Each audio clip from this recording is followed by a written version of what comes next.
Semua boleh dengar saya? Boleh doktor. Boleh doktor.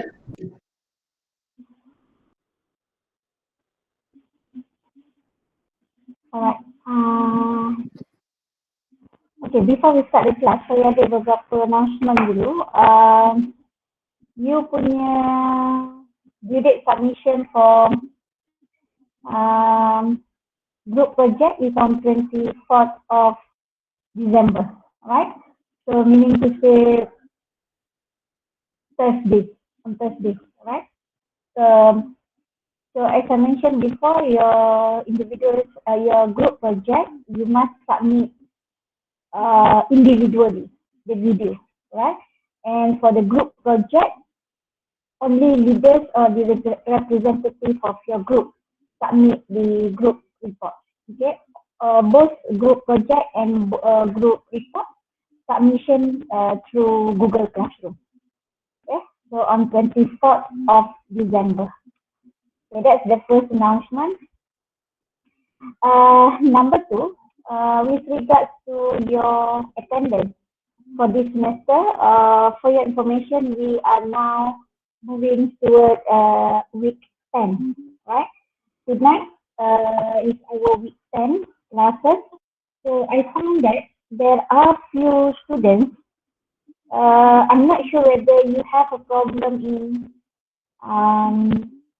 scan the QR code or might not, you are not joining the class starting from the beginning. So let me share, let me announce the name for the particular student. So I hope that this student, you can contact me, which I need your justification letter, right? Surat tunjuk sebab ketidakhadiran you ke kelas, because if I detect there is no response from you guys as your attendance, so I need to, I can send your name to bar from the final assessment for final exam, right? So basically the first name which 3 times you missing from the attendance, right? Muhammad Amzal bin Abdul Aziz. I'm not sure ada ke tak dalam kelas ni, Muhammad Amzal. Siapa yang kelas, group mate dia tu, minta tolong inform dia 1, 2, 3, 5 kali dia tidak hadir ke kelas, right? 5 kali. Muhammad Nur Amirul Jamiah ni 3 kali dia tidak hadir ke kelas. Muhammad Syafiq Syuhiza, okay, 3 kali dia tidak hadir ke kelas. Syafiq. Nur Erina Zatun Ain 4 kali. Nur Cahaya Atur 3 kali. Yang ni saya tak sure Nur Cahaya ni. So basically saya biasa kalau you tak boleh nak scan code, then I ask you to leave your name and matric number dekat chat room. But I'm not sure, ada yang letak, ada yang tak letak. So meaning to say you have to submit the justification letter with an evidence to show that you are attend the class, right? Siti Zabirah Muhammad Yusni, ada tak Siti Zabirah ni? Sampai 6 kali dia tak ada dalam attendance. Okay, bila saya check sampai 6 kali, I'm not sure lah you punya ni problem ke ataupun you memang tak hadir ke, right? Siti Zabirah Muhammad Yusni. Tioh Kiat Yum 3 kali. Tioh Kiat Yum 3 kali. And then the last one is Siti Zuraida Abu Bakar 3 kali. Okay, Siti Zuraida Abu Bakar 3 kali dia tidak hadir, tidak ada dalam attendance list saya. Jadi semua tu saya dah record dekat sini. So based on the attendance yang QR code as well as the Google form yang saya bagi itu, so I found that there is a name of students that missing from the attendance. So please make sure that this all the names that I called up just now, please make sure that you submit your justification letter with an evidence to show that you are attending the class, right? Or else I need to buy you from the final exam. Okay. Your final assessment, final exam will be, I will organize your final assessment between 15 January up to 22nd of January, I'm not sure. Right, in between that period lah, or maybe 15 to 25 of January. It depends on your PPTA punya presentation. Because I think PPTA they will schedule the presentation date. So most probably saya akan organize you punya final assessment after PPTA punya presentation. I know that all of you will involve with the PPTA punya presentation. So basically, saya memahami kegawatan you untuk menyiapkan isi PPTA dan sebagainya. Whatever it is, the final assessment kena siapkan sebelum end of January. Right, so saya akan bagi tahu topik-topik mana yang that we will cover in final assessment. Alright. So setakat itu ada apa-apa persoalan? Semua okey? Right. So kalau tak ada apa-apa, kita proceed to our lecture today. But before that, let me ask you something. Throughout this semester, okay, kita dah pun week 10 dah sekarang, which kita punya topik pun suppose week topik 10, but unfortunately there is 1 week tu yang problem dengan internet, so I have to postpone 1 week topik tu. So now we are in topic 9. How many of you basically yang you baca, you review, you tengok video, all the documents yang saya upload dalam e-learning before class? How many of you? I'm not sure lah. I was thinking that is it useful for you all the notes yang saya bagi, yang saya share dalam e-learning. I'm not sure whether you make use all the notes tu ataupun tak. Or you just sign in Google Meet on, and then bila habis kelas, you just sign off. I'm not sure. What is your response for these particular classes? Do you comfortable with this new norm, ataupun do you think that this is quite boring, or you need a face-to-face class? Any response from you guys? Saya suka kelas face to face. Okay. So, yeah, I know that face to face is the best basically, because you can have a direct, even sekarang pun you still have to face, cuma kita orang kata tak bersentuh. Alright, but still you boleh nampak saya, but I can't see you unless you switch on you punya camera. Right? Cuma the thing is kita tak ada physical touchment je lah. Right, in terms of physically tu. But I hope that you can bear with this. Kita dah pun 10 weeks. I think most probably you have to make yourself comfortable lah.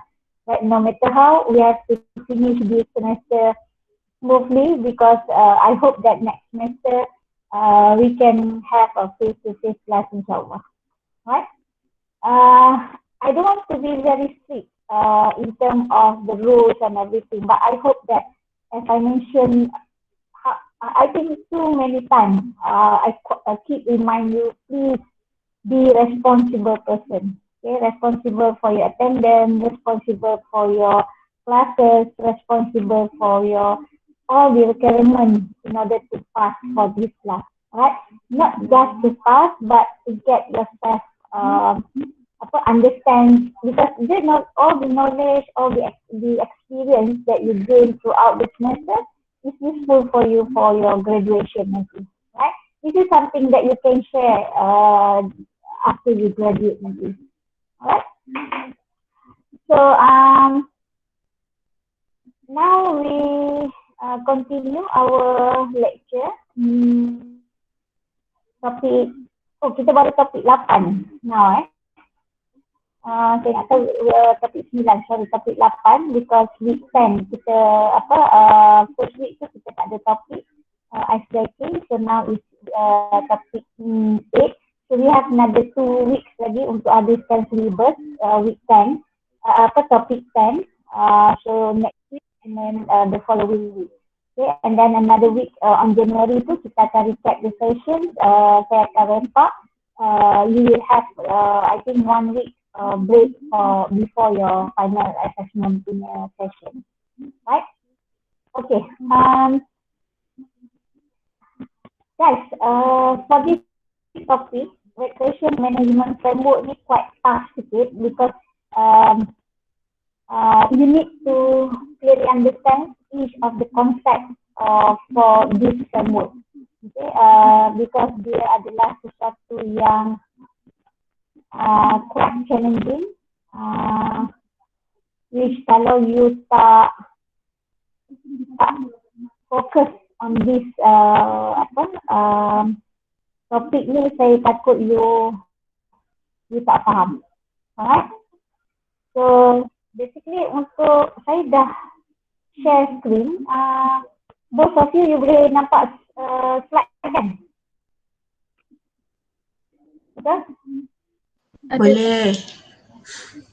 Nampak doktor?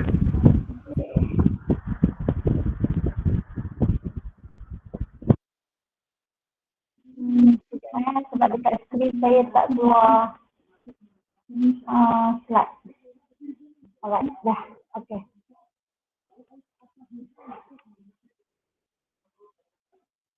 Okay, so our topic tonight is recreation management framework. Okay.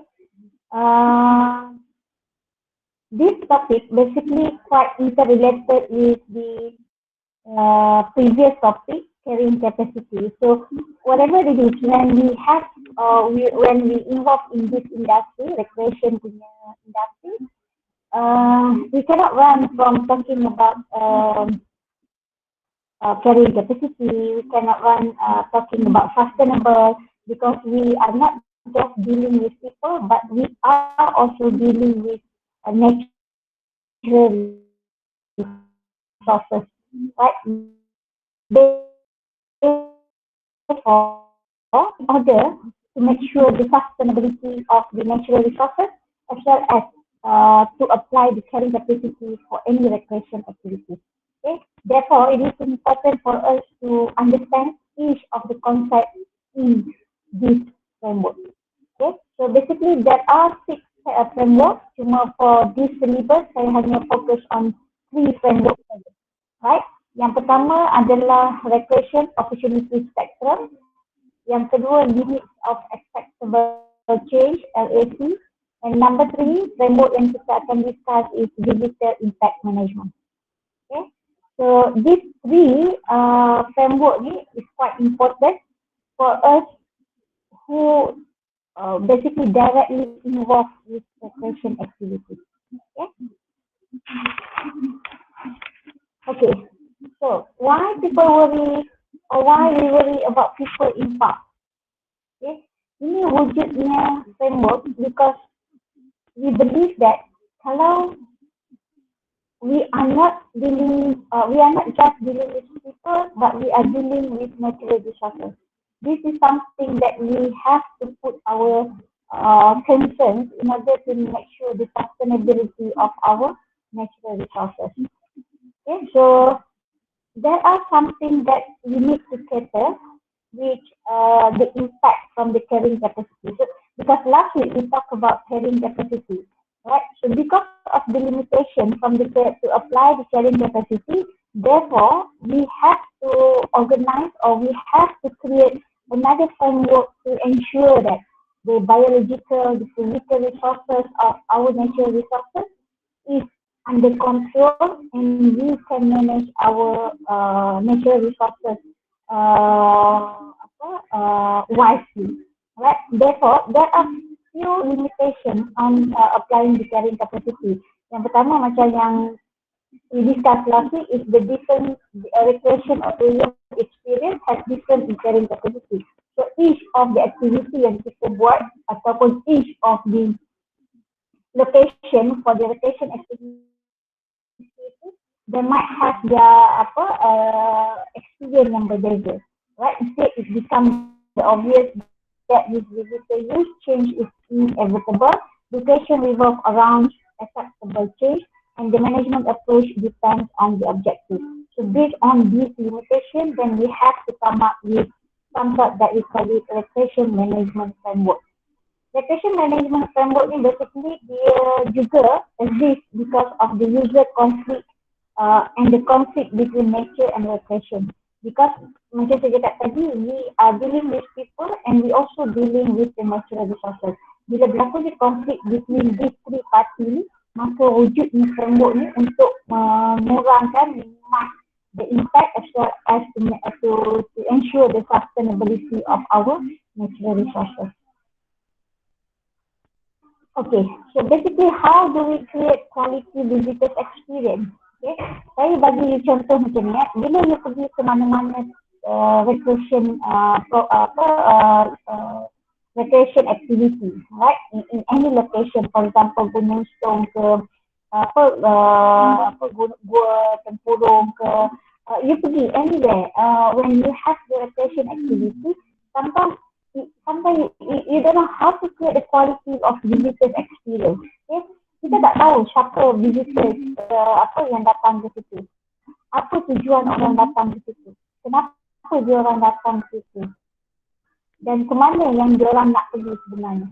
Jadi yang kita kena sentiasa tengok which part of the visitors that can create high level of the experience.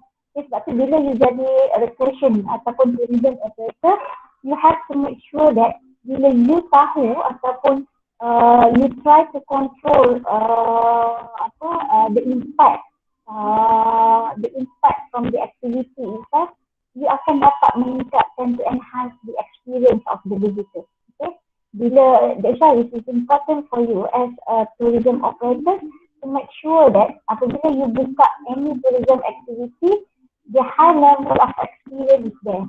Okay? Not just to provide a facility ataupun the infrastructure, but you have to make sure the experience that can be delivered to your customers ataupun your visitors. Okay. First, apa yang you kena tahu adalah recreation management framework ini ada 7 key principle dia. Okay, so dia ada satu buku khas yang talking about recreation management framework. Okay. So, dia punya prinsipal dia yang pertama adalah to minimize risk to water quality. Untuk mengurangkan risiko terhadap kualiti air.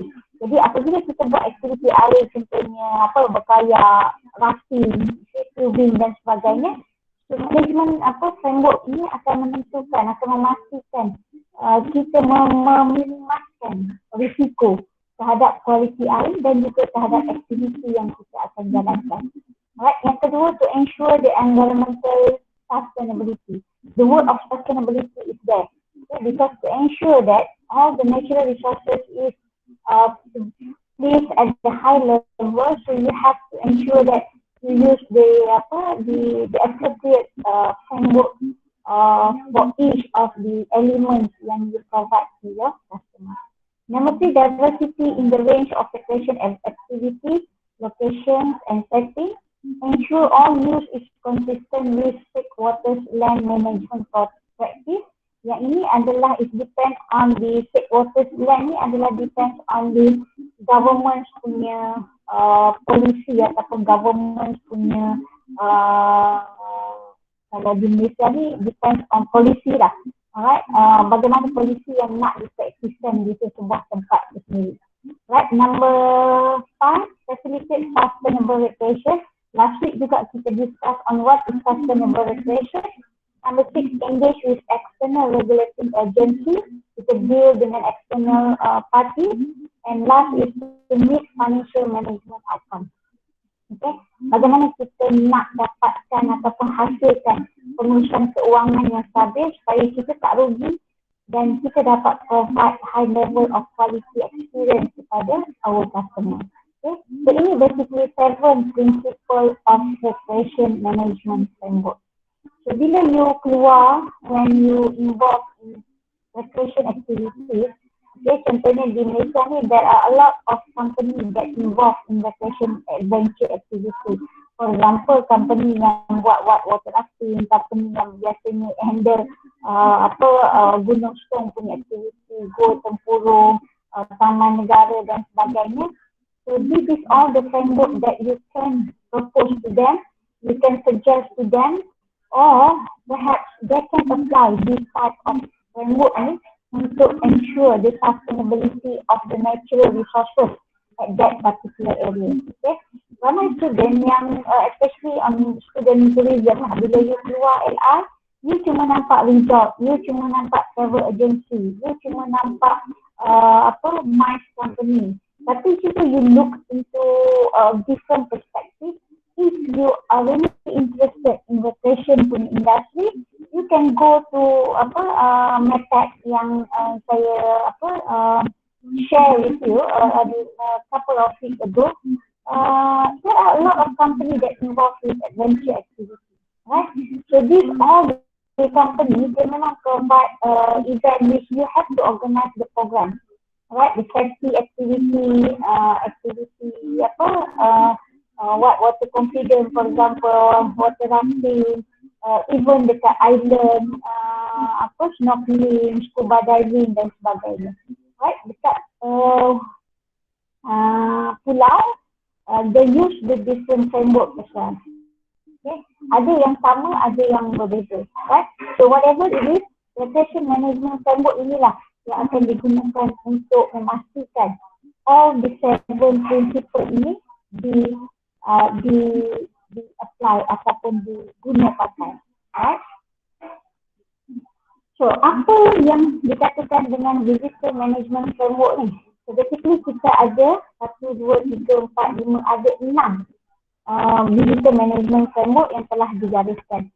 Yang pertama ROS, Recreation Management Framework ni starting 1979, Limits of Acceptable Change starting 1985.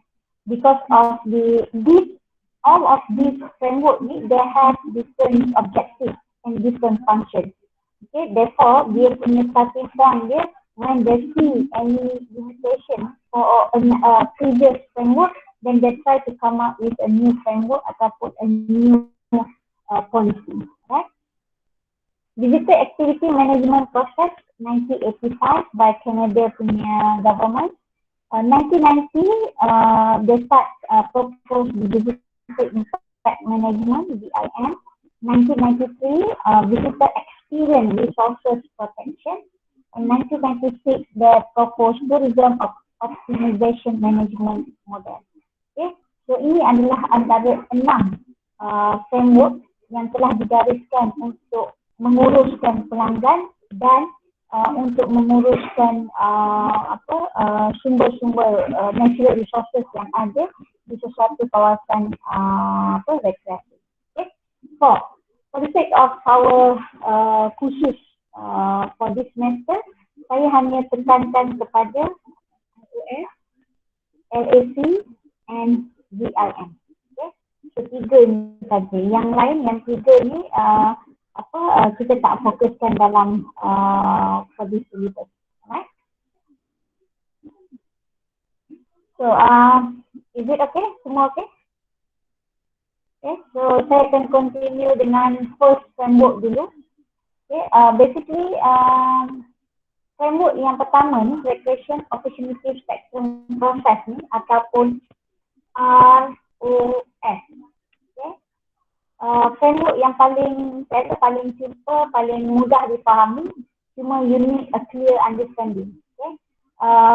Dalam you punya tutorial question, in fact dalam you punya final exam nanti pun akan ada one question related to this topic.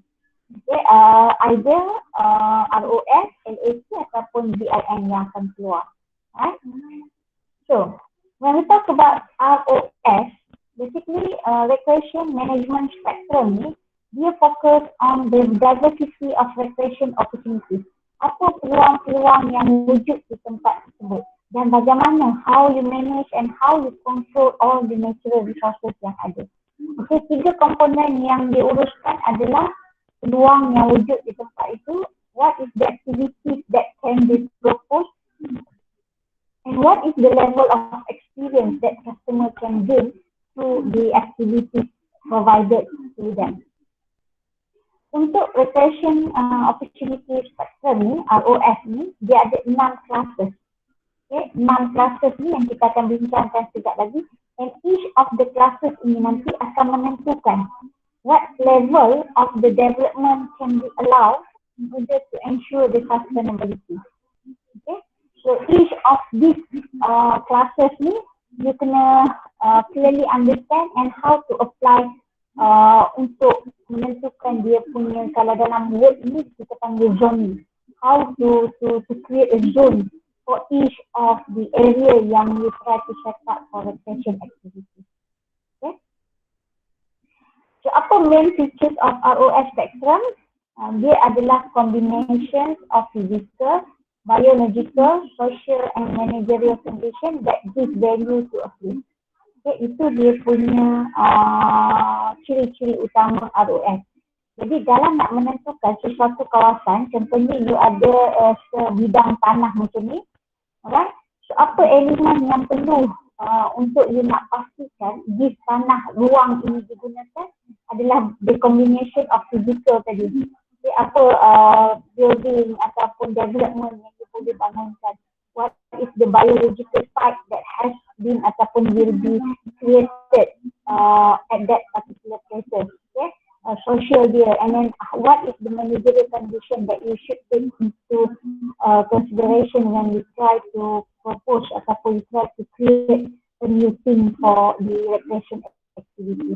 Okay, that an opportunity includes quality provided by nature. Okay, quality provided by nature, alam semula jadi, topografi dia, scenery dia, quality associated with recreational use, aktiviti yang banyak penggunaan aktiviti rekreasi itu, the condition provided by management ataupun ia punya development, rules, regulation. Okay, so dekat sini dia akan menentukan quality dan condition management itu yang boleh memberikan ruang kepada pengusaha-pengusaha rekreasi untuk membentuk sesuatu keperluan ataupun the development of that particular process. Bagaimana you nak apply ROS spectrum ni adalah dia ada available to allow visitors to be integrate with other forms of learning. Okay?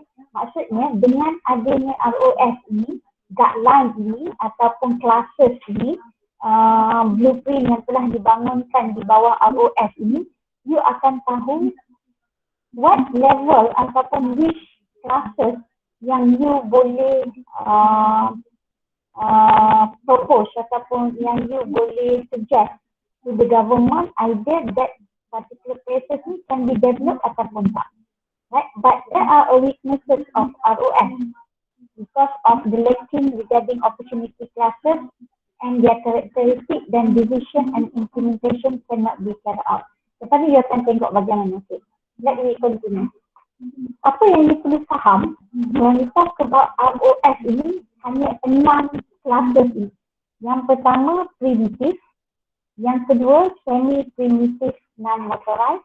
Yang ketiga, semi-primitive motorized. Yang keempat, natural, roaded natural. Nombor 5, rural. And number 6, urban. So ini adalah 6 classes yang wujud dalam ROS. Jadi, when we talk about the spectrum tu tadi, suatu kawasan pelancongan ataupun suatu kawasan rekreasi yang nak dibangunkan, you have to follow these classes, this spectrum. Kalau dia berada di dalam spectrum 1 ataupun classes 1, primitive, this is only the numbers of development that can be created dekat tempat tu. Kalau you exceed that particular based on this spectrum, so you can be what we call it, punished with based on the policy ataupun guideline, which you have to follow exactly what has been created under ROS punya spectrum. Okay, so kita go one by one. When we talk about primitive ni benda yang saya rasa you very familiar. Primitive benda yang terlalu primitive yang in other way we can see that primitive is a virgin area. Kawasan yang terlalu dijaga, primitif yang tidak disentuh, unmodified, little management and solitude. Okay? Maksudnya hutan itu, kawasan itu masih belum diterokai. Primitif. Sebab tu orang-orang asli, orang-orang hutan ni dia duduk dalam kawasan hutan yang primitif because that kawasan has not been developed yet. Okay? Even you nak access to that particular places tu, you kena berjalan kaki. To that extent, there are very preserve their area to make sure the quality of the the area tu daripada dia dibangunkan ataupun dirosakkan with the facilities ataupun the development. Okay, so classes yang pertama we call it as a primitive, kawasan yang tidak pernah disentuh, right? And dia masih lagi unmodified, perjalanan you nak access dia pun susah dan you kena masuk menggunakan limited numbers ataupun limited alternative transportation untuk you masuk ke tempat tu. Okay. Classes yang kedua kita panggil semi-primitive non-motorized. Maksudnya tadi primitif dah tak pernah disentuh langsung apa semua. Yang ni semi-primitive non-motorized. Maksudnya dia dah boleh diakses tapi tidak boleh menggunakan transportation. Dia hanya ada train, okay? Dia hanya ada laluan. Tapi dia tidak boleh diakses contohnya dengan kenderaan, dengan kereta, dengan lori, dengan bas contohnya. Hanya maybe dia punya track itu adalah track yang just for the sake of to access that particular places. Kalau macam primitif tadi, dia memang tidak disentuh. Orang tak masuk ke kawasan tu, orang hanya tahu that particular places is unmodified. But for semi-primitive ni, dia dah ada orang teroka, but they don't have any track yet, and the areas are non-motorized. Okay?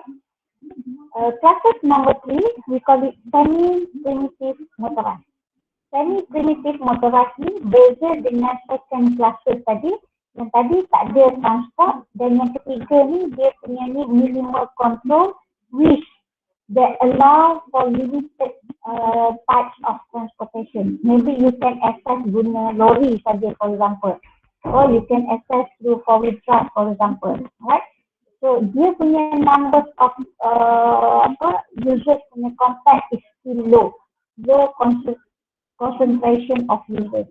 Maksudnya walaupun dia dah buka area tu kepada motorized, tapi dia punya interaction dengan manusia, dengan human, dengan natural resources still limited and minor vegetation alteration. Maksudnya kerosakan tanah, mendapan tanah dan sebagainya adalah pada tahap yang paling minimum. Sebab orang tak ada ramai lagi orang yang dah masuk ke kawasan tersebut.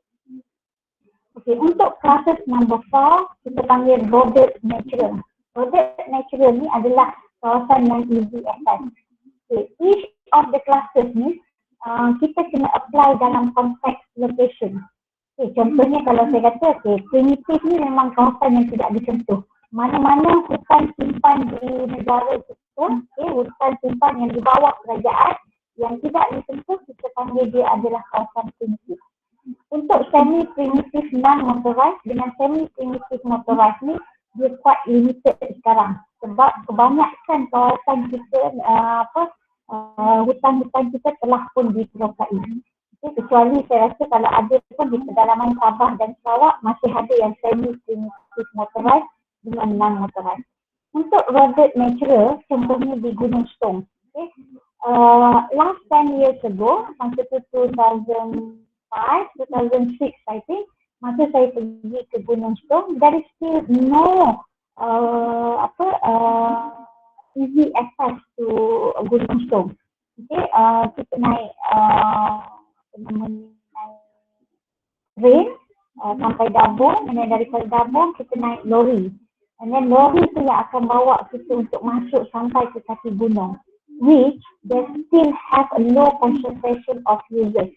Okay, that one is 10 years ago. Pada masa itu, Gunung Stong can be categorized as a semi-primitive motorized.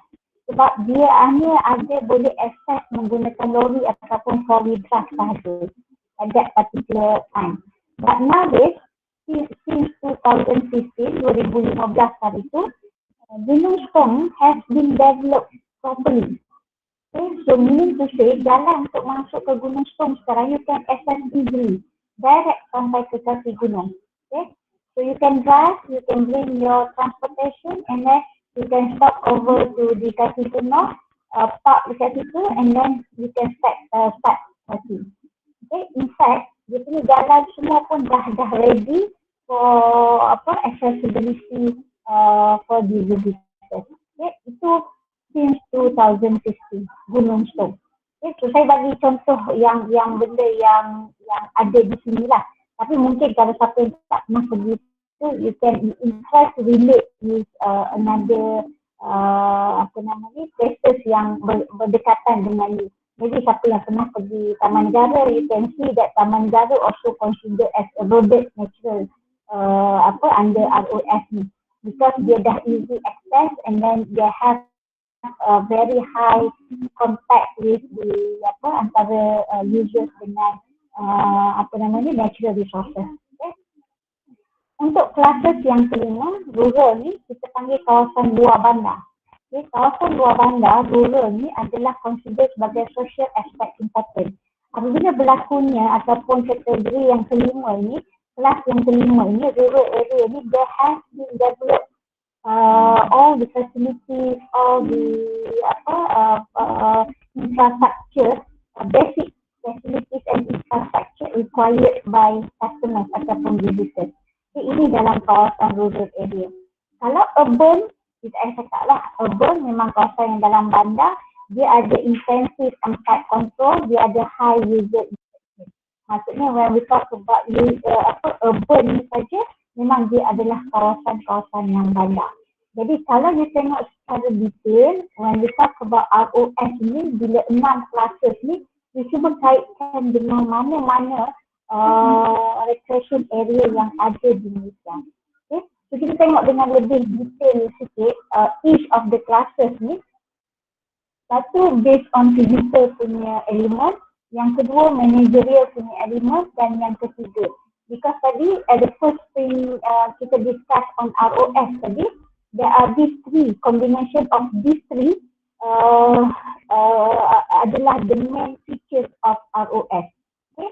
So kalau you tengok daripada classes yang pertama, primitive ini, dari sudut physical access dia adalah very difficult.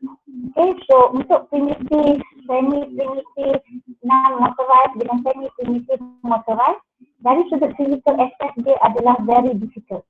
That's why saya cakap tadi, bila dia tempat dia tu tidak ada tidak ada jalan raya yang dibangunkan, dibuat untuk menghubungkan antara human dengan natural resources, maka dia punya physical access dia still limited and it's difficult.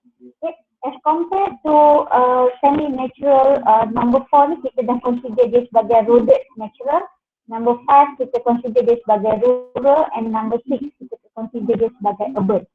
Okay, so compared to roaded natural, rural and urban, dia punya physical access dia dah makin berkurang because dia dah senang access dan dia dah ada all the facilities. Kalau you tengok dari sudut managerial, strictly regimentation. Maksudnya untuk kelas pertama, kelas kedua, ketiga, dia punya level of policy, dia punya management dia memang very strict because they don't allow any development yet at that particular places because they are still preserved di area tu to make sure or to ensure the sustainability of their natural resources. Right? Sampailah ke kelas yang ke-6 ni, sudah tak ada lagi dah management punya trait. Okay? Because bila dah jadi urban, so you can develop anything, you can propose any types of facilities ataupun infrastructure out of the control of humans. Okay? So sebab tu bila dia dah sampai ke level urban, kalau kita tengok kawasan-kawasan bandar, memang banyaklah dah tak ada dah jumpa hutan dan sebagainya. Right? Number 3, dari sudut social encounters. Okay? Dari sudut interaction. Social encounters ni interaction antara human dengan human ataupun melalui human dengan natural resources. Okay, so kalau kita tengok level 1, class 1 sampai class 3, there are new ataupun few contact. Maksudnya you nak jumpa sama manusia ataupun you nak jumpa haiwan memang susah. Because that semi-primitive ni ataupun primitive ni adalah very virgin ataupun dia under control punya area. Okay, compared to level 3, level 4, level 5 and level 6, you punya interaction of course lah, kalau you pergi ke kawasan rural area ke urban area, memang you akan jumpa interaction dengan human is much more open compared to interaction dengan haiwan ataupun natural resources. Okay? So basically ini adalah apa yang telah di-highlightkan dalam ROS spectrum. Jadi bila you discuss on ROS ini adalah 6 classes ni, dan setiap classes tu you have to discuss each of the elements ataupun the main point that you can explain about that classes. Okay, so cuma dia dari sudut 3 benda penting lah. Yang pertama physical, yang kedua managerial, yang ketiga adalah social encounters dia. Right? So ini basically adalah apa yang telah digariskan di bawah ROS guideline ataupun ROS punya policy. Okay? Okay, so saya bagi juga antara keadaan di mana, right, kalau you tengok ROS punya contoh kat sini, kalau you buat aktiviti hiking, mountain bicycling ataupun horse riding for example, this is considered as an activity. Okay, dari sudut social, physical dengan managerial dia, ini kita panggil dia sebagai setting. Combination of settings and activities ini akan menentukan visitors experience. Okay, so that's why bila you set up ataupun you nak open for recreation punya activity at any particular places, you have to make sure that the combination of activity and setting ini can work together and can be applied for both of the element ini. Barulah dia akan menentukan how far the level of experience for your customers ataupun visitors together. Okay? So ini kepentingan untuk mengadakan ataupun you nak melaksanakan ROS punya polisi di mana-mana kawasan rekreasi ataupun kawasan adventure di dalam sebuah negara. Okay? Apa kekuatan ROS? ROS adalah penting untuk menentukan ecosystem management and the level of human modification that suitable for the landscape. Macam saya kata tadi lah, kalau you ada sebidang tanah tu, bila adanya ROS ni, you akan menentukan how much you punya the land spaces ni can be developed, how much can be used for the activities. Alright, and then how much can you spend for the natural ataupun kita panggil natural resources to be developed, right? Supaya you akan nampak if this is the only area that can be modified, so you can hold the area for modification. Or else yang lain ni you can keep safe and make sure the sustainability of the natural resources is under control. So inilah kekuatan Roche bila you dapat menentukan the level of modification tu dapat dijalankan according to each classes yang ada di bawah Roche. Roche juga adalah the best approach to determine the balancing between ecology and tourist attraction. Because ramai orang cuba untuk attract tourist dan dia cuba untuk provide all the facilities. Contoh yang saya bagi tadi macam Gunung Stong. Last 10 years masa saya pergi, there is no toilets, there is no surau, even there is no accommodation provided dekat Gunung Stong. Masa kami pergi tu, just camping site. Bila you nak mandi, you have to terjun ke air, waterfall. Kalau you nak membuang dan you nak you punya aktiviti sendiri, you kena korek lubang dan sebagainya. So this is where at that time, they try to preserve the ecology of the natural resources. Maksudnya, ada penebangan pokok dilakukan. Okay, there is no such thing issue infrastructure di Gunung Stong. Maksudnya pada masa itu kawasan hutan masih lagi terjaga. And you can see all the virgin areas or everything are natural resources. But nowadays, since 2015, 2000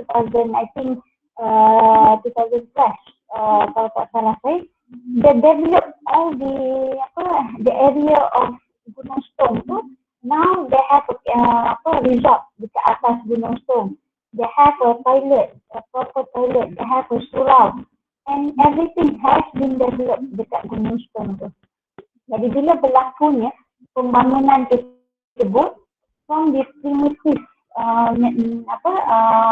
motorized tadi, dia dah berkembang ke next classes tu jadi roaded area, and now dia dah moving towards the rural area. So bila dia dah sampai ke tahap rural area and urban, so no such thing of activity, natural resources can be done at Gunung Stong.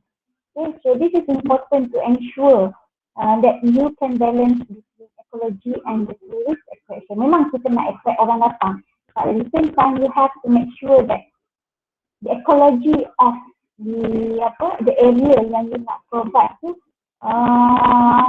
still under control. Okay, don't exceed the quality of the development just to attract the visitors. Okay. Number 3, Roche juga adalah sebagai exact guideline to management on recreation interest in choosing the recreation activity. Sebab itulah kalau you tahu kawasan recreation ini berada di kelas mana, you akan tahu. Dia adalah satu guideline untuk menentukan aktiviti apa yang bersesuaian. Contohnya kawasan sesuai untuk jungle trekking. So you just provide the jungle trekking without any motorized. Maksudnya you don't allow any motorized to come into your area. Okay. Next is balancing between recreation use and natural ecological welfare. Okay. Untuk dijaga kebajikan ekologikal di tempat tersebut. Dan dia juga adalah guideline on associate facilities provided as suitable park classes. Yang ni pun sama. Bila you dah tahu dia dalam classes yang mana, kelas 1 sampai kelas 6, maka you tahu fasiliti apa yang bersesuaian. Kalau you punya area tu masih di dalam kawasan 1, 2, 3, no such any development facilities ataupun infrastructure can be organized at that particular area. Okay? So make sure that bila you faham, you really understand the concept of ROS ini, you akan tahu how much the development can be organized at that particular area to ensure the ecological ataupun the natural resources can be sustained. Okay? So betul, kalau you involve dalam contohnya macam national park, okay, taman-taman negara, kawasan-kawasan hutan simpan dan sebagainya, memang ROS ini adalah satu framework yang sentiasa di apply untuk guna pakai. Walaupun dia dah 1995 is not too long lah, tapi but it's still applicable kalau you nak gunakan untuk menentukan you punya status of your tanah ataupun you punya area for recreation activity. Okay. So basically itu berkenaan dengan framework kita yang pertama iaitu ROS. Ada apa-apa nak tanya berkenaan dengan ROS? Is it okay?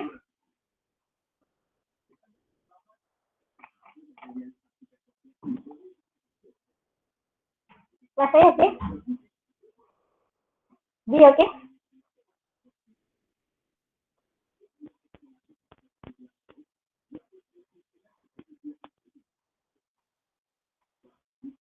Alright. So kalau semua okay, saya proceed to next framework. Saya ada masukkan video tau dalam e-learning tu to give you a better picture for each of the framework. So nanti at any time you click, please watch that video supaya you boleh nampak and you get the better understanding of the concept of ROS, okay, dalam e-learning. Okay, framework number 2 that we are going to discuss tonight is the limit of acceptable change ataupun LAC. Okay, so sustainable tourism tools, limit to acceptable change and ecological footprint. Okay, limit of acceptable change ni, LAC ni adalah satu framework ataupun satu dia punya guideline yang mana dia akan menentukan condition ataupun kita panggil keadaan change that can be happen.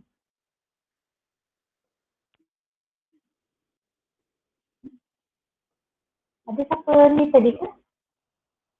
Oh tak, tadi tak ada Right. voice. So LAC is a process which required managers. Okay. So LAC adalah proses which requires manager to define desired resources condition and take action to maintain or achieve those conditions. Maksudnya bagaimana sesuatu kawasan itu kita nak menentukan tahap perubahan yang boleh dilakukan. Okay, it does not prevent change. Kita bukan nak mengelakkan perubahan, tapi kita cuba to minimize that perubahan itu tadi. Okay, so LAC ini berfungsi untuk guideline kepada manager ataupun kepada apa dipanggil ni, kepada operator itu sendiri untuk dia nak menentukan setakat mana, sejauh mana perubahan itu dapat dilakukan. Okay, sebab tu ayat dia kat sini, it does not to prevent the change but to minimize sahaja. Alright? So, limit of acceptable change defined as the variation that is considered acceptable. Okay, dalam keadaan mana yang dapat dipertimbangkan component of process of ecological character to wetland without indicating change in ecological character. Macam tadilah, maksudnya sejauh mana perubahan itu dapat dilakukan, dapat diterima dan bagaimana proses ekologikal, bagaimana proses perubahan itu memberi efek ataupun memberi kesan kepada kita punya ecological ataupun natural resources yang ada. Okay, ini maksud kepada LAC. LAC ni dia ada, dalam LAC framework ni dia ada 9 step yang kita kena apply basically.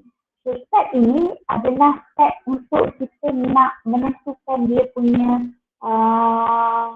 analisis tu tadi. Maksudnya kalau you ada satu kawasan area ni dan area ini you cuba untuk bangunkan ataupun you cuba untuk buat sesuatu perubahan, maka you have to follow this step before you can make any changing on that particular area. Okay? So basically 9 step ini tak boleh skip. Right? Because once you skip each of the step ni, dia tidak akan complete that cycle itu dan the result is not accurate as what LAC has been developed. Okay? So kita tengok one by one dia punya step. Okay, step yang pertama adalah identify area concern and issue. Okay, ini adalah step yang pertama. Okay, so So bagaimana define issue and concern adalah tugas ke arah pemimpin. Maksudnya bagaimana you nak tentukan isu dan political or institution concern. Ada tak isu-isu yang berkaitan dengan government? Government punya birokrasi, government ataupun ada tak constraint on the environmental punya isu dan sebagainya. Jadi kita kena tengok dulu di kawasan tersebut itu berlaku tak apa-apa ataupun wujud tak apa-apa isu keadaan yang menghalang ataupun menghadkan sesuatu perkara itu dapat dilakukan. Right? Step number 2 is to define. Step number 2 is to define and describe opportunity classes. Yang ni dia ada refer balik kepada ROS punya classes tadi. Which kalau you tengok define and describe opportunity classes ini adalah dari sudut how much resources that you have. Okay. Yang kedua dari sudut social resources, dari sudut social interaction. Okay. How much the level of social interaction that can be applied at that particular area. Okay. And then number 3 is a managerial punya perspective. So basically untuk step number 2 ni, you have to follow the ROS punya classes tadi. Okay. Step number 3 adalah to select indicators. Okay. Select indicators and resources and social condition tu dari sudut planning. Okay. Perancangan you. You kena select indicators of resources, sumber-sumber indikator apa dan condition keadaan sosial yang macam mana. So bila dah sampai step yang ketiga ini adalah proses perancangan you untuk menentukan ekonomi, sosial, environmental and political ini dirancang sebaiknya. Okay, bila proses perubahan ataupun perubahan itu nak dilakukan, types of perubahan, ada tak dia efek kepada sosial punya perspektif, ada tak dia efek ataupun implication kepada environmental. Right? Step number 4 is to identify the existing resources and social conditions. Number 3 tadi kita select indicators dulu. Okay, kita tengok indikator apa yang bersesuaian untuk digunakan.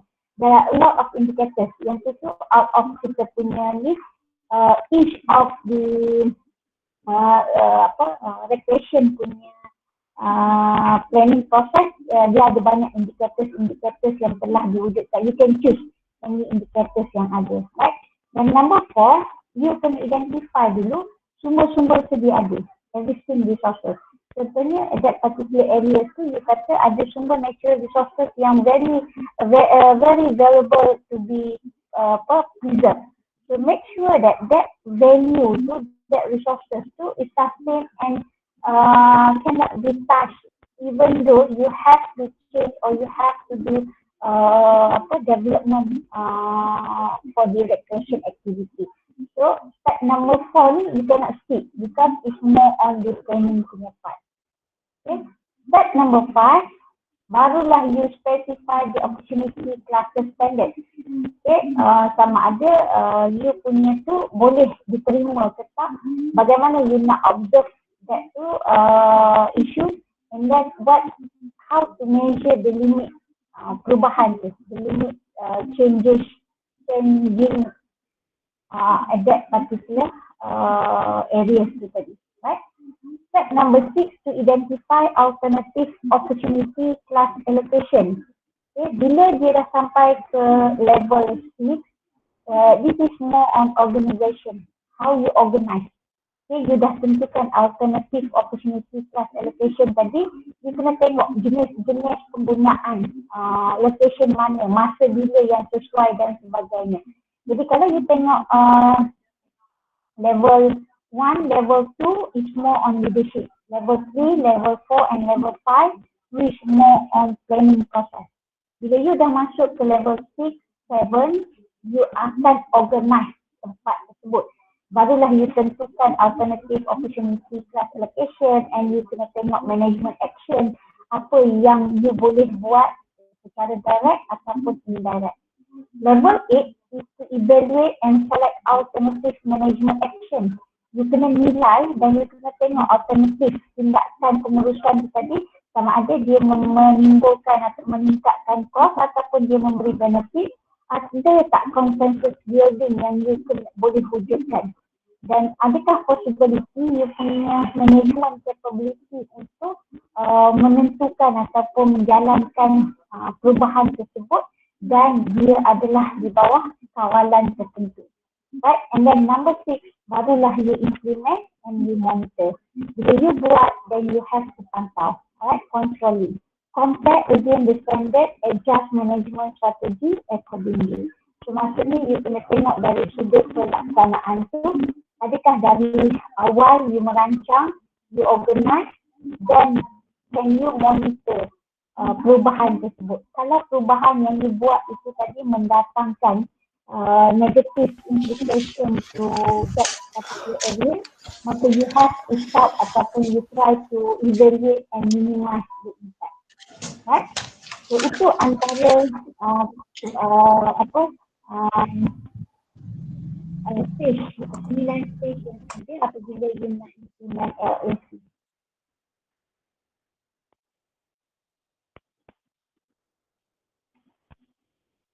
Jadi macam ada tu tadi. Alright.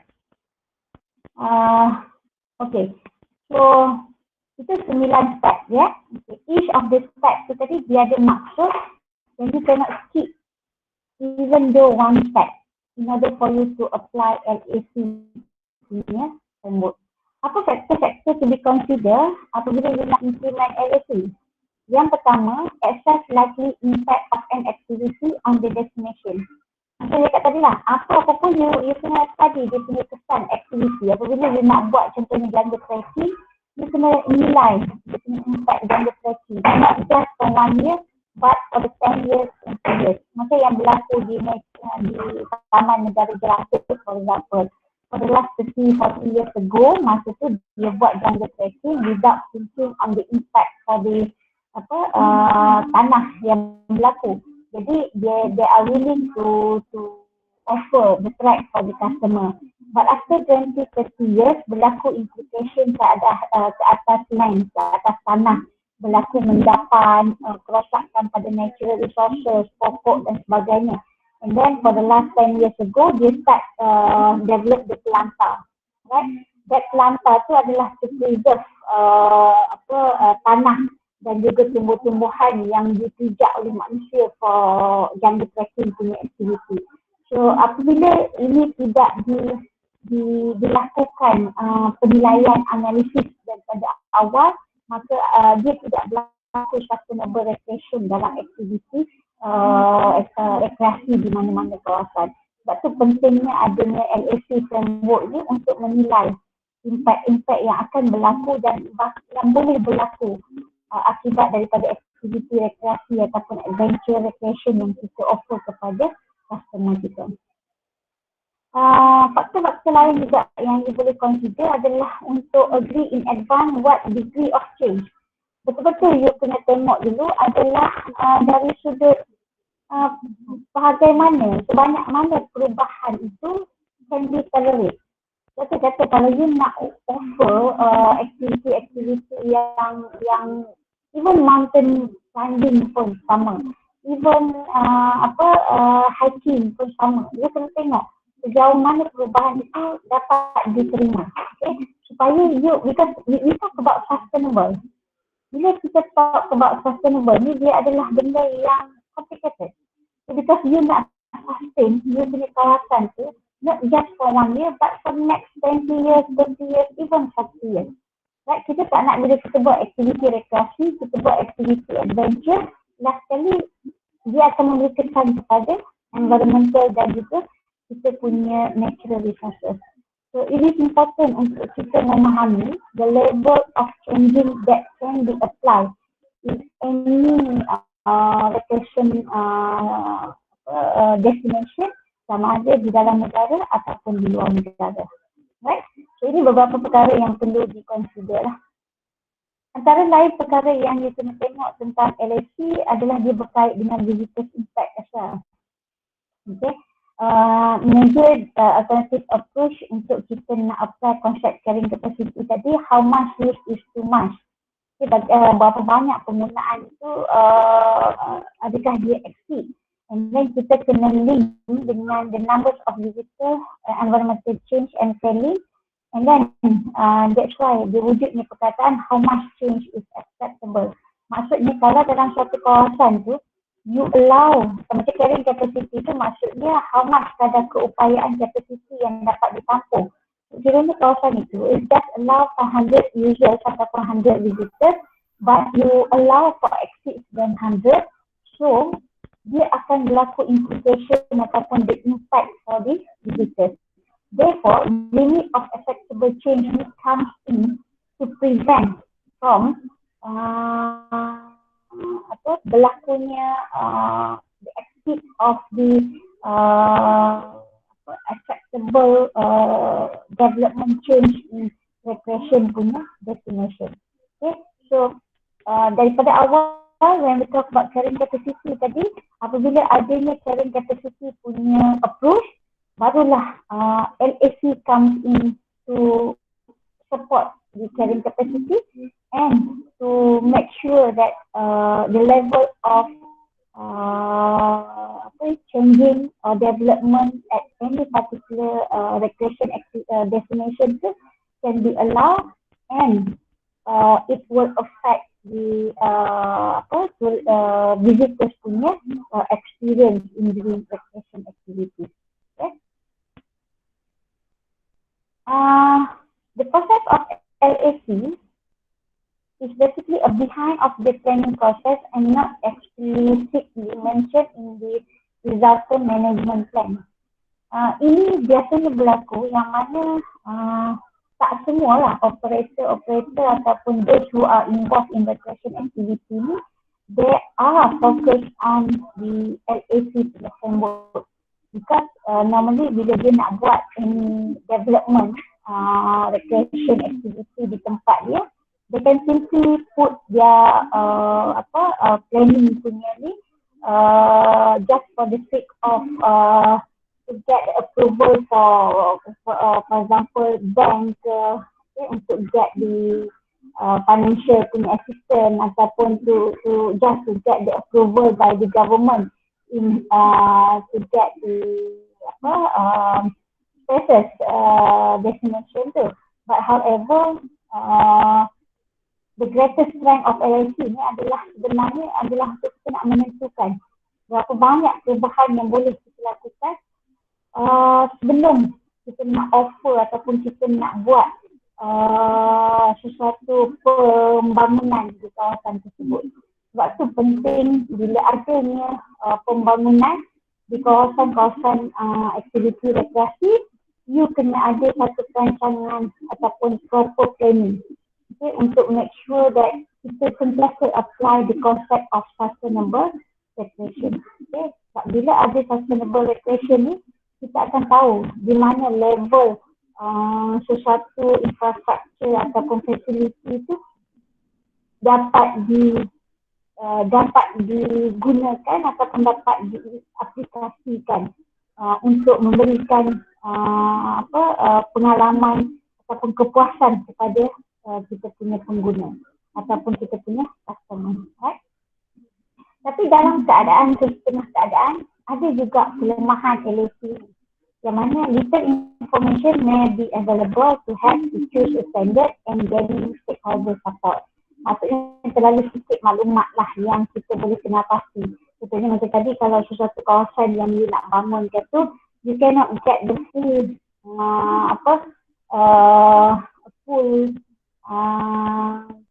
information sebelum you boleh dapat analyse kelemahan ataupun kekurangan sesuatu kawasan tersebut. Okay? So ini antara perkara-perkara yang kita boleh tengok lah dari sudut mengaplikasikan limit of acceptable change framework dalam sebagai operator rekreasi. Oh, okay. So we break for 5 minutes untuk you untuk you scan attendance code.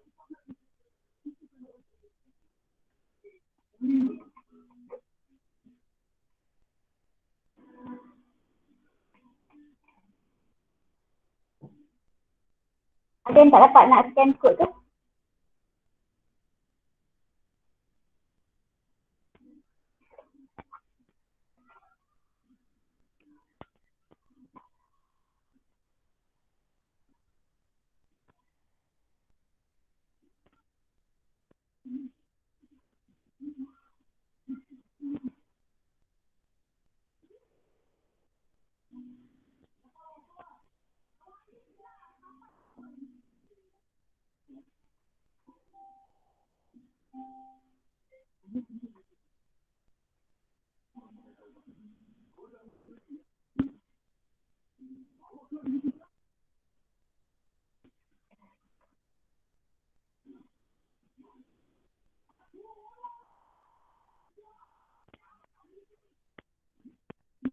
Tadi saya nampak Muhammad Hamzah ada masuk tadi. Mana Muhammad Hamzah? Semua yang saya panggil Ada, tadi. ada. Ada doktor. Before this you memang tak attend kelas ataupun you have a problem? Sebelum ni saya ada 3 kali tak masuk, tapi yang tadi doktor kata lebih pada 5 tu tak, saya baru 3 kali doktor. Ada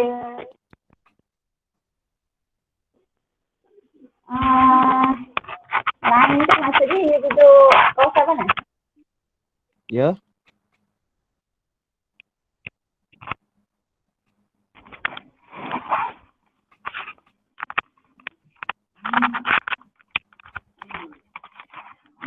Line you kalau masuk lepas keluar balik.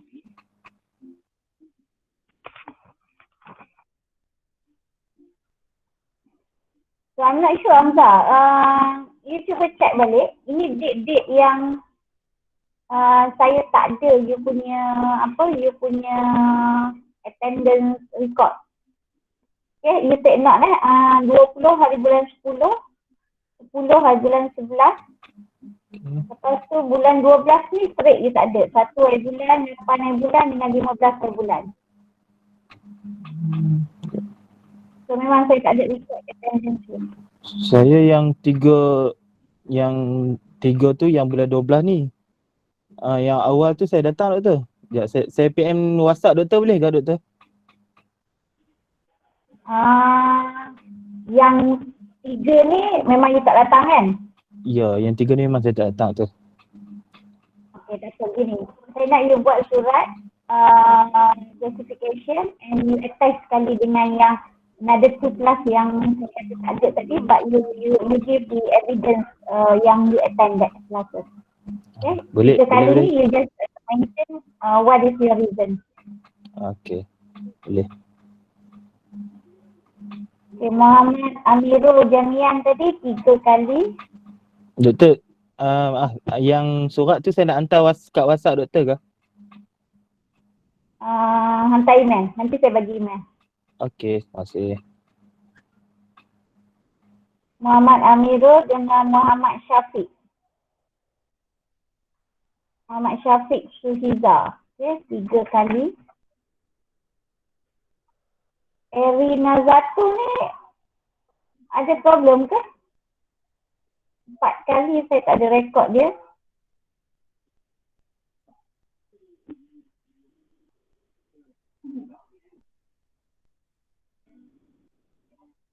Nur Cahaya Atul ni 3 kali.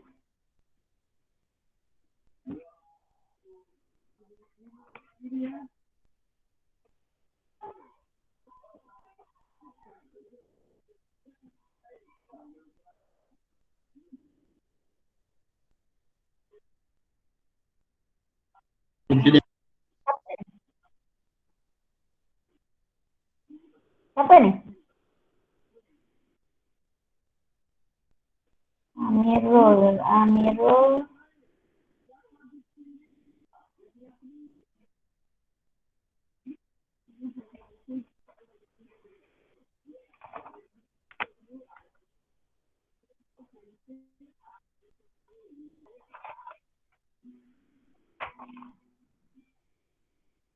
Mana nama you tadi ya? Muhammad Amirul Jami'an.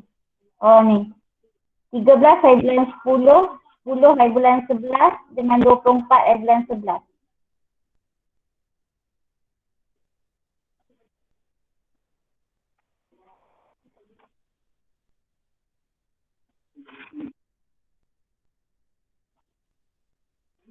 Apa, nanti you just bagi surat and then you attach the evidence. Siti Zabira Muhammad Yusni tadi saya nampak ada masuk tapi saya tak tahu kenapa ada 6 kali tak. rekod. Doktor. Hello?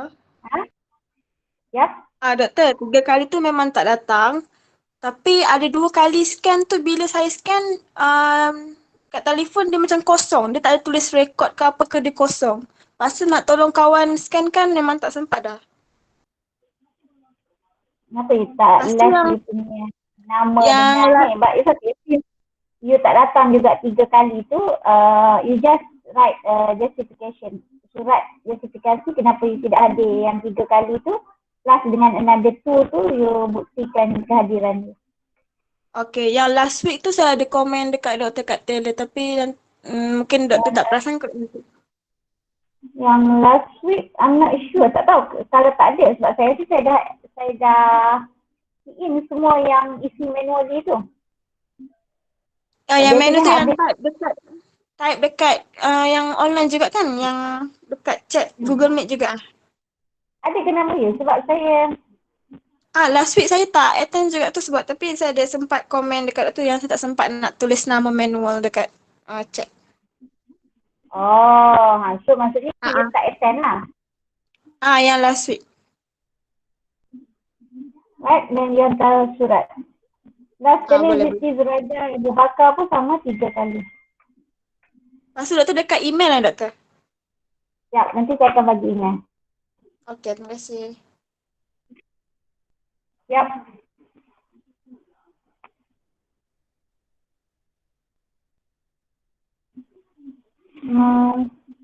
You nama apa? Siti Zabira tadi.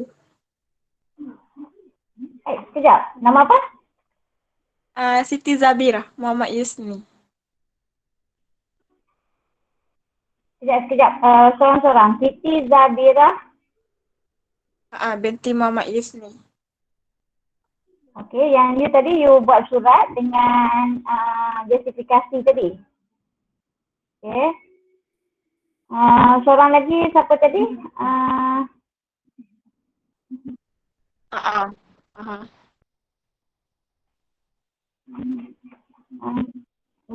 Reza Mira Grigori. Betul? Reza Mira ke? Okey, apa masalahnya?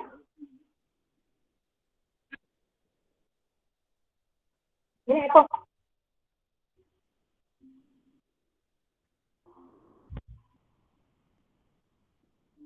Yang untuk malam ni punya kelas. Alright. Yang tu you just leave your name dekat chat room.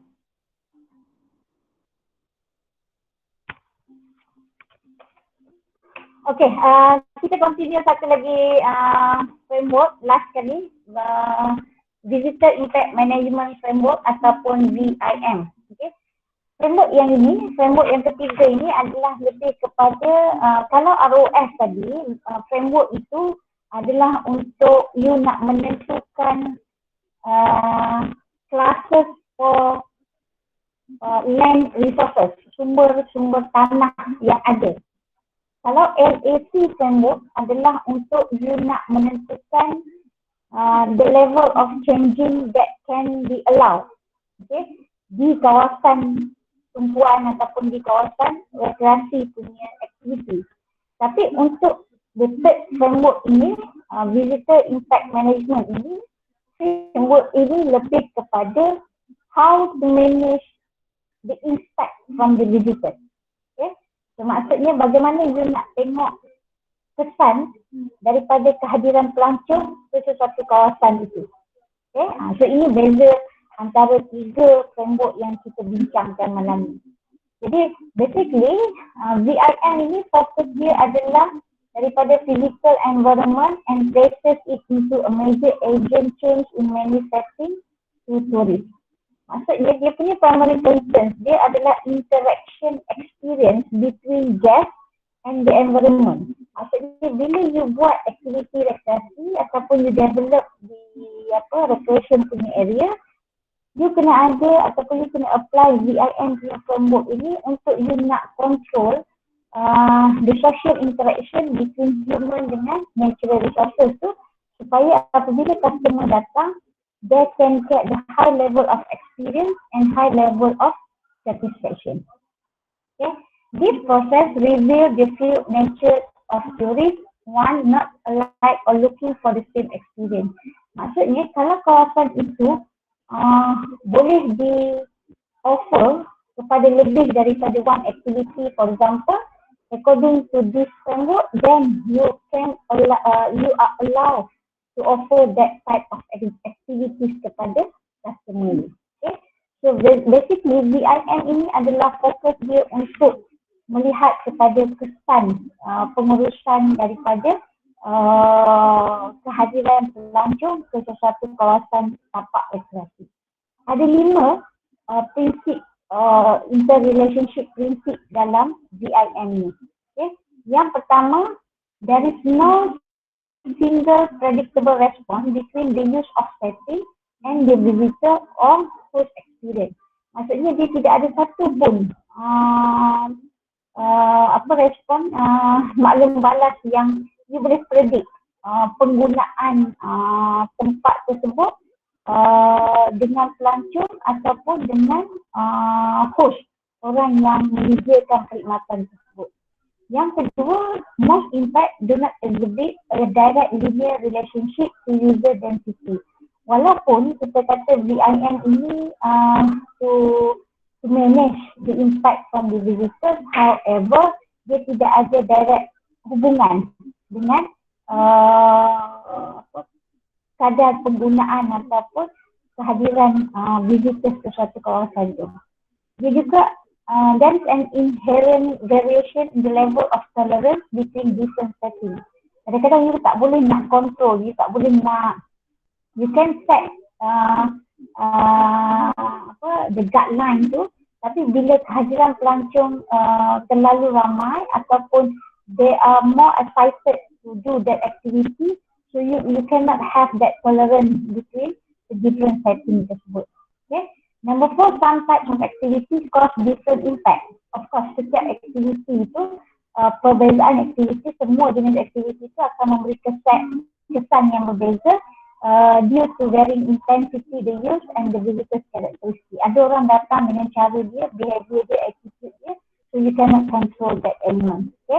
And the last one is tourist impact are influenced by any numbers of site-specific and seasonal variables. Okay. So ini adalah 5 prinsipal dalam VIM.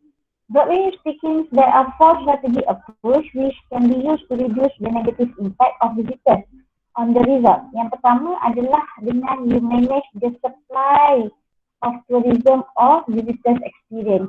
Contohnya, you increase the space available or the time available to accommodate more use. Maksudnya dalam case ni, contohnya kawasan itu adalah kawasan yang kecil, then you can offer, you can buka peluang tu dengan meningkatkan ruang yang ada ataupun you boleh tingkatkan masa untuk you nak accommodate you punya visitors punya activity. Yang kedua, you kena manage the demand of visitation. You kena tengok kalau tempat itu memang jadi port, for example for white water rafting. So, you kena restrict lah, contohnya the length of stay, the certain numbers or the type of use. You cannot allow people to stay more than 2 nights, for example. Ini antara strategi ataupun approach that you can use in order to minimize the impact from visitors apabila dia buat aktiviti rekreasi di tempat-tempat yang telah pun acknowledge sebagai recreation punya area. Number 3, managing the resources capability to handle use. Maksudnya you kena uruskan semua sumber capability sumber yang akan digunakan through hardening the site or specific location ataupun you develop a facility. And then number 4 is managing the impact use by reducing the negative impact, modifying the types of use, dispersing ataupun concentrating use. Dalam kes ni apabila you nak mengurangkan kadar penggunaan, the impact of use tu, you kena reducekan kadar modify. Okay, apabila you kurangkan modify itu, maka you dapat mengurangkan impact daripada penggunaan. So ini adalah antara 4 strategi ataupun kaedah yang boleh digunakan untuk mengurangkan negatif impact daripada kehadiran pelancong ke kawasan tersebut. Okey, ada step-step ataupun kaedah-kaedah yang you boleh follow apabila you menggunakan VIM punya framework ni. Dia ada 2, yang pertama adalah dipanggil public participation dan yang kedua dipanggil expert opinion. Okay. Apabila you nak apply VIM punya framework ni, you nak menentukan apa impact dia tu. Yang pertama sekali daripada public participation ni, you kena identify area attribute and management zone. So maksudnya kalau dalam satu keadaan, satu kawasan yang besar, ruang rekreasi you yang ada, mungkin you nak identify ini saja kawasan yang you can allow for visitors punya interaction. So maksudnya you cannot open for another areas to be participate by customers ataupun you punya visitors. Yang kedua, you kena specify the management objectives. Apa tujuan you buka kawasan ni for your visitors? So you have to set your objective. And number 3, you have to identify the management opportunity and prioritize the impact problem. You kena pasti, kena tengok apa yang you boleh offer dan apa impact-impact yang perlu berlaku. So ketiga-tiga cabang ini ataupun step ini adalah melibatkan ataupun memerlukan public punya participation. Jadi you kena tengok, study and well prepare, well managed sebelum you boleh lihat ataupun you boleh identify the impact of the visitors for recreation activity. Untuk expert opinion pula, apabila you dah kenal pasti 3 step ini daripada public punya participation, barulah you dapatkan expert punya opinion untuk you nak conduct problem analysis. Kalau you identify, kawasan ni tak boleh dibuka because ada something yang kita panggil valuable, which contohnya macam kawasan tu memang adalah kawasan rekreasi for example, which you cannot offer for the tourist untuk masuk. Jadi you have to gazette this area sebagai kawasan yang cannot be touched or cannot be open for the public. Number 5, you kena select and implement the management action. You kena tengok apa dia tindakan-tindakan yang perlu dilakukan untuk mengurangkan kadar impact yang bakal berlaku. Dan yang terakhir, you kena assess the effectiveness of the action. So, you kena nilai balik keberkesanan tindakan yang telah ataupun yang bakal dilakukan. Jadi dalam when we talk about WIM framework ini adalah 6 step yang you kena refer ataupun yang you kena follow to make sure that you dapat mengurangkan or minimize the level of visitors punya impact tadi. Right? Ada 2 jenis ataupun 2 teknik untuk you nak apply WIM. Yang pertama hardline dan yang kedua adalah softline. Apa tu hardline? Dia adalah involve physical and financial restriction on the access to the site activity, and then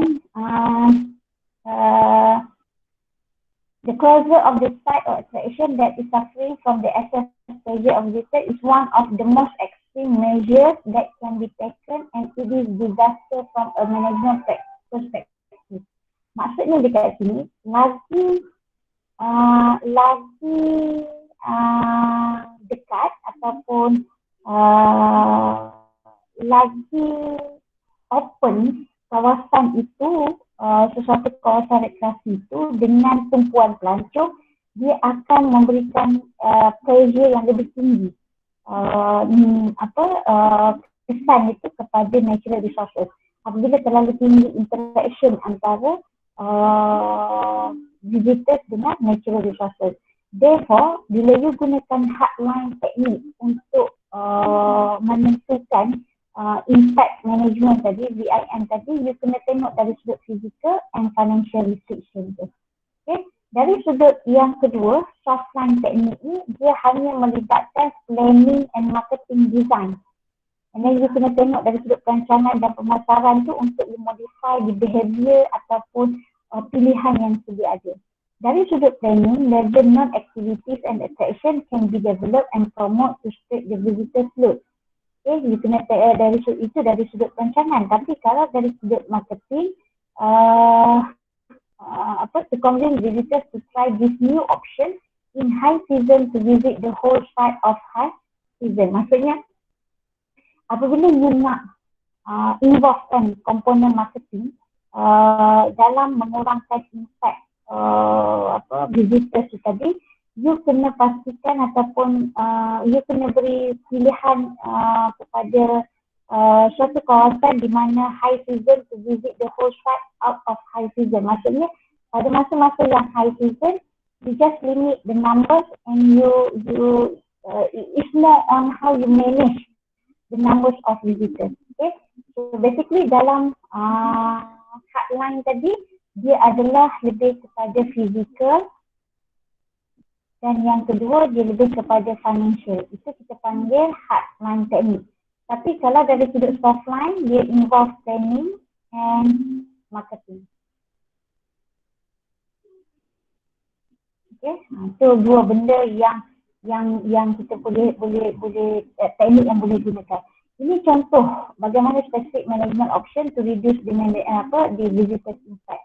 Antara contoh-contoh yang kita boleh gunakan untuk kita mengurangkan impact. Yang pertama adalah kita gunakan kaedah seasonal or temporal limit, iaitu kita limitkan masa orang datang ataupun kita limitkan the numbers of parking yang ada di satu kawasan. Yang kedua, kita regulating the group size tu. Instead of kita buka secara open, you buat required pre-registration. Maksudnya orang yang nak datang ke tempat tu, you minta dia buat pre-registration dulu. Jadi apabila dia datang, dia tidak datang dalam satu numbers of the big numbers of visitors, then at the end of the day, you cannot control the behavior ataupun the attitude of your visitors. Number 3, you're restricting the behavior visitors tu. Maksudnya ensuring that visitors stay on the specific road and do not trample vegetation.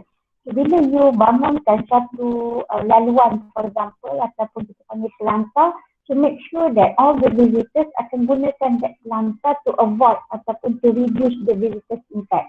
So, ini cara-cara you nak kurangkan gelagat ataupun attitude behavior visitors yang datang. Dan yang keempat, you gunakan kaedah zoning.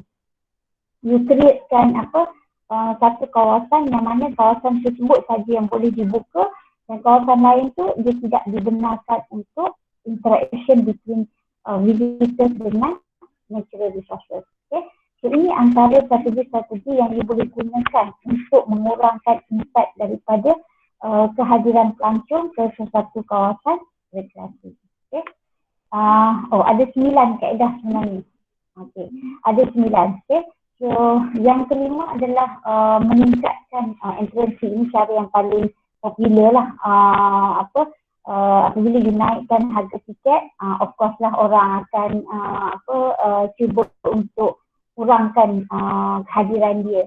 Yang keenam, constructing facilities and trail, reduce the impact but allow more visitors to help them to see the wildlife.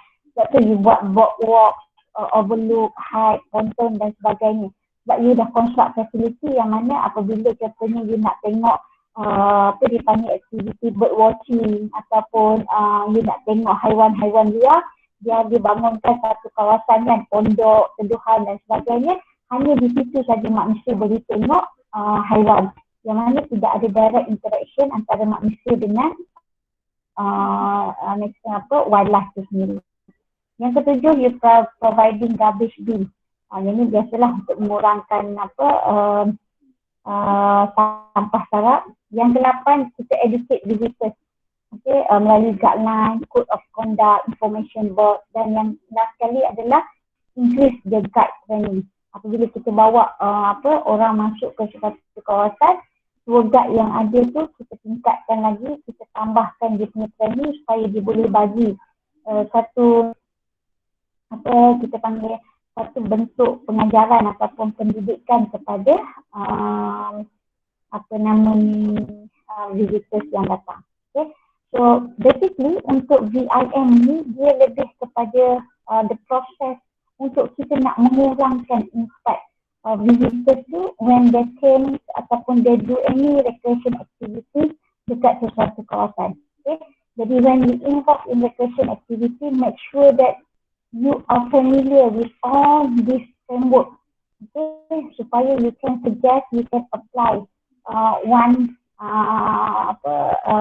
all the options that you have to make sure the sustainable of the environmental and the sustainable of the recreation activity. Okay, so secara conclusion ni, based on these three framework that we have been discussed tonight, is more on the ecological footprint punya meaning lah.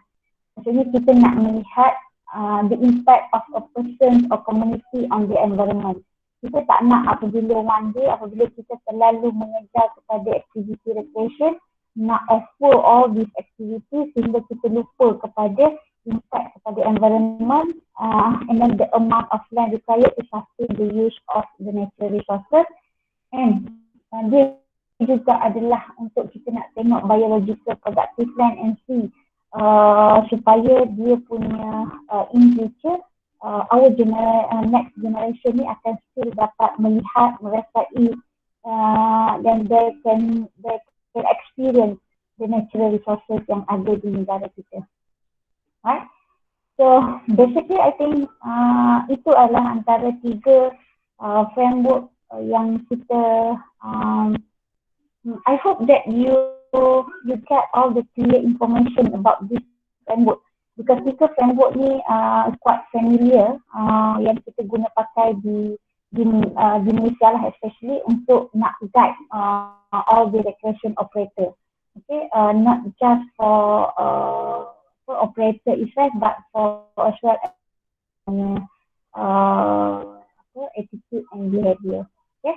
So last but not least, this is the link for attendance as well for this week. Saya cuba nak merge, nak tengok. So right after the class, saya akan share link ni dalam group. So saya akan open for 10 minutes link attendance ni. Those who are fill up this form dan saya akan liaiskan dengan QR code yang ada dalam sistem, okay, untuk tengok you punya attendance for tonight class. Okay. So basically what I can conclude for our class tonight is this framework is for managing outdoor recreation and tourism in park, and the protected areas was presented in this table. Okay, kita ada three main elements yang based on this framework ni adalah kita kena formulate management objective, associate with indicators and standards of quality, monitor the indicators and of quality, and implement the management practice to maintain the standards of the quality. Alright, so these three framework ni basically how you apply the concept and how you apply from the context of recreation provider as well as the context of the government punya stakeholders. Okay. So I think that's all for tonight. If you have any questions, I open for 5 minutes discussion.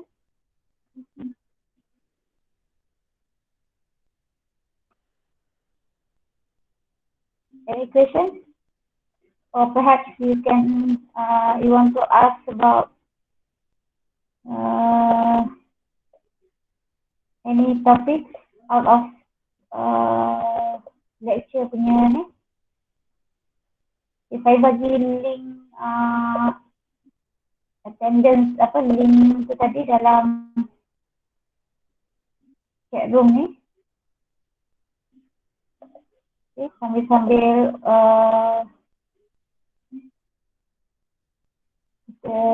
discuss any questions, then you can fill up the attendance form. Okay, ada apa-apa persoalan belum we end our session?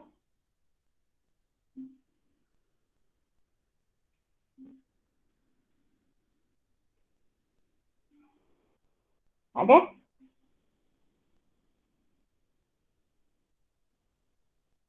Ya.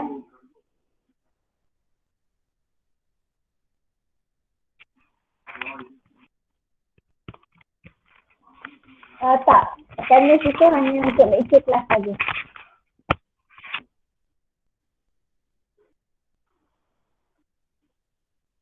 Because tutorial dia ada attendance lain. That one is meant for lecture class saja.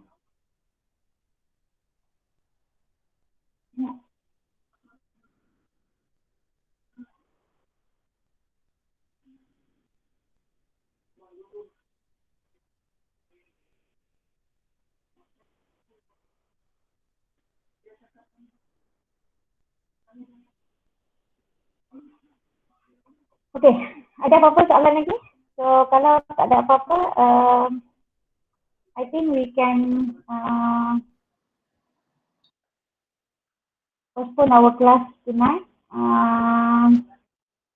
Siapa yang tu tadi, you have a problem in scan QR code.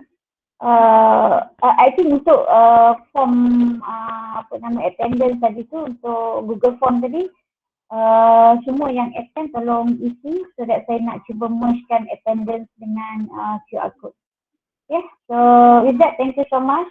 See you next week. Assalamualaikum warahmatullahi wabarakatuh.